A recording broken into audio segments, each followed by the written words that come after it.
Hello, এখন বিকেল 5টা বাজে। তো নিচে নেমেছি আমি গাছগুলোতে জল দিতে। আর এদিকে দেখো কুমড়ো গাছটা হয়েছে।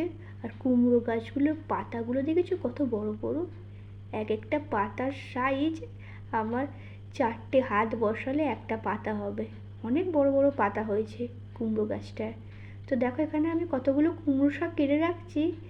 বিকেলে গাছে জল দিতে নেমেছিলাম, সেই জন্য আমি কেটে রাখছি কালকে করবো বলে। তো ওই দেখো আমি কুমড়ো শাকগুলো কেটে নিচ্ছি। রাত্রিরে কুটে রাখলে সকালে একটু করতে সুবিধাই হয় বটে। তো দেখো কতগুলো আমি পাতাও কেটে নিয়েছি কুমড়োর। এবার আমার সাথে হেল্পার কি আছে জানো? আমার হেল্পার এই দেখো, আমার ছেলে। সব কিছু তোকে তুমি পাবে। তো দেখো ও আমার সাথে সাহায্য করছে, এই দেখো। আর তোমাদের একটা আকর্ষণীয় জিনিস দেখবে, দাঁড়াও দেখাচ্ছি। সকালবেলা অনেকগুলো কুমড়ো ফুল উঠেছিল, আমি তুলে নিয়ে গেছিলাম, তখনই দেখতে পেয়েছিলাম এই দেখো কুমড়ো ধরেছে। আর এইদিকে দেখো পেঁপে গাছে কি সুন্দর সুন্দর পেঁপে ধরে গেছে। পরপর 3টে লাগানো আছে আর অন্যদিকে আরও 2টো লাগানো রয়েছে।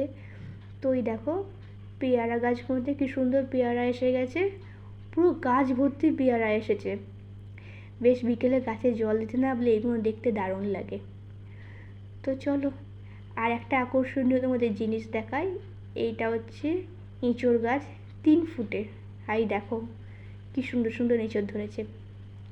আর কতগুলো দেখো এঁচোড় ছোটো ছোটো এসেও গেছে। চলো এবার ওপরে ওঠা যাক, শাকগুলো নিয়ে কুটে রাখলে কালকে সুবিধা হয়। চলো বাই।